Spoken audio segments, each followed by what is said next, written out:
de Caritas Bénin, cher Père directeur des Caritas diocésaines, Madame et Messieurs les membres du conseil d'administration, Monsieur Sean Gallagher, représentant président du CRS au Bénin, Madame Prisque Maramou, chargée du partenariat avec le CRS, distingués délégués des Caritas diocésaines, chers participants à l'Assemblée générale, Mesdames et Messieurs les collaborateurs de la Direction nationale de Caritas Bénin, nous voici au terme des travaux de la 33e Assemblée générale de Caritas Bénin. Que l'honneur, la gloire et la louange soient rendus éternellement à notre Dieu qui a su nous assister durant ces 3 jours de travaux. Permettez-moi de vous adresser au nom des membres du conseil d'administration et en mon nom propre nos sincères remerciements pour votre participation effective et active à cette assemblée. Merci à son Excellence Monseigneur Victor Abano, évêque du diocèse de Lokossa, ce diocèse hospitalier, et je prie le Père Samuel, mon Père, de bien vouloir lui transmettre ce message. Cher Père dans l'épiscopat, trouvez ici l'expression de notre profonde gratitude pour votre attachement aux œuvres socio-caritatives et votre proximité paternelle toujours renouvelée. Vous pouvez être assurés de notre communion priante. Chers délégués à cette Assemblée générale, l'intérêt que vous avez porté au thème et la qualité de vos interventions ont été à la hauteur des attentes. Je tiens à remercier tout particulièrement Madame Huguette Tonou-Bakosi, assistante de direction et point focal, pour sa brillante communication qui a captivé nos attentions et permis une meilleure compréhension et appropriation des enjeux liés à la sauvegarde et à la protection des enfants et adultes vulnérables que nous accompagnons. Mes remerciements vont aussi à l'équipe de la direction diocésaine de Caritas Lokossa qui a tout mis en œuvre pour nous offrir les conditions logistiques les meilleures au cours de ces 3 jours. Qu'elle trouve ici l'expression de toute ma reconnaissance. Je suis heureux d'avoir eu une fois encore cette opportunité de vous rencontrer tous à l'occasion de cette 33e Assemblée générale, au cours de laquelle nos réflexions ont tourné autour du thème « Sauvegarde de l'enfant et de l'adulte vulnérable, Caritas Bénin est engagée ». De tout le développement et des échanges faits ici, vous convenez avec moi que nous ne venons rien inventer. Cette thématique prend sa source dans les Saintes Écritures, dans les orientations du pape François et celles de Caritas Internationalis.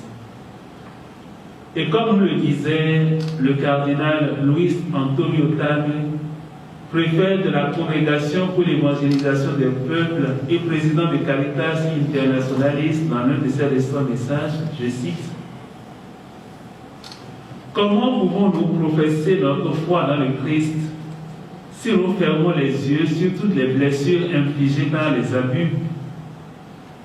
Chacun de nous, ainsi que nos frères et sœurs dans nos pays respectifs, doit assumer personnellement la responsabilité de soigner cette blessure dans le corps du Christ et s'engager à faire tout ce qui est en son pouvoir pour veiller à la sécurité des enfants dans nos communautés. » Fin de citation.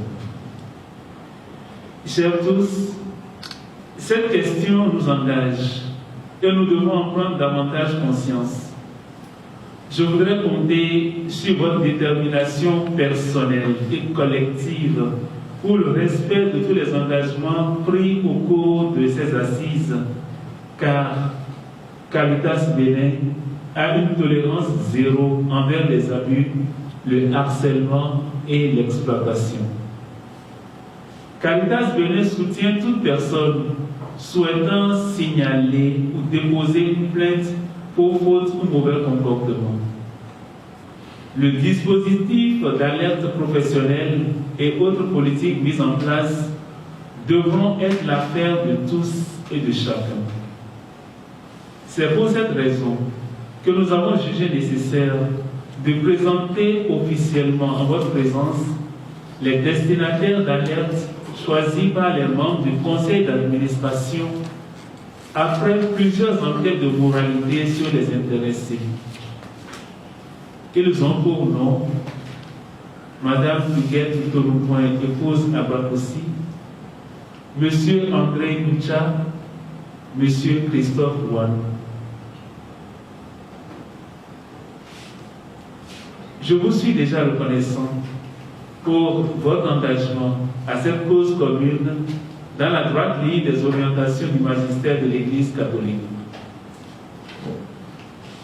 Chers amis, chers participants, après 5 ans dans notre marche ensemble, je vous remercie au nom de toute la conférence épiscopale du Bénin pour tout ce que vous faites avec les maigres ressources, ce que vous faites pour autant de frères et sœurs qui peinent, qui sont laissés pour compte et opprimés par l'esclavage de notre époque. Je vous encourage alors à avancer avec la grâce de Dieu. Puissiez-vous tous, en communion avec les Caritas diocésaines auxquelles vous appartenez, continuer à apporter avec joie votre contribution pour que grandisse dans le monde le royaume de Dieu, un royaume de justice, d'amour et de paix. Pour y parvenir, je vous prie de bien vouloir vous conformer aux orientations de l'Église, de Caritas Internationalis et surtout au plan stratégique 2020-2023 que nous avons élaboré ensemble et validé pour 4 années. Soyez davantage plus prompt dans la soumission à bonne date de vos rapports d'activité et plans de travail annuels qui justifient d'ailleurs notre présence aux assemblées générales. Ne soyons pas des Caritas qui naviguent à vue. Il est nécessaire et indispensable pour nous de renforcer notre crédibilité et notre performance vis-à-vis de nos partenaires en leur rendant régulièrement compte de nos actions. Le principe de redevabilité cher à Caritas commence déjà au niveau de vos évêques respectifs qui vous ont nommé en vous associant à leur mission de charité en tant qu'ordinaire du lieu. J'y tiens et je vous l'ai souvent rappelé à toutes les assemblées générales que je préside avec vous depuis 5 ans. Que l'Évangile vous nourrisse et vous éclaire toujours, et que l'enseignement et la sollicitude pastorale de notre Mère l'Église vous guident. En ce moment où prennent fin nos assises, je voudrais vous accorder ma bénédiction paternelle et vous confier à la médiation maternelle de Marie, Notre-Dame de l'Espérance, pour la suite de notre mission dans l'Église du Bénin. Nos assises étant tournantes, les prochaines auront lieu dans l'archidiocèse de Cotonou, du lundi 8 au jeudi 11 novembre 2021. Les préparatifs débutent en cet instant même. Sur ce, je déclare clos les travaux de la 33e Assemblée Générale de Caritas Bénin, tenue du 9 au 11 novembre 2020 dans le diocèse de Lokossa. Dieu vous bénisse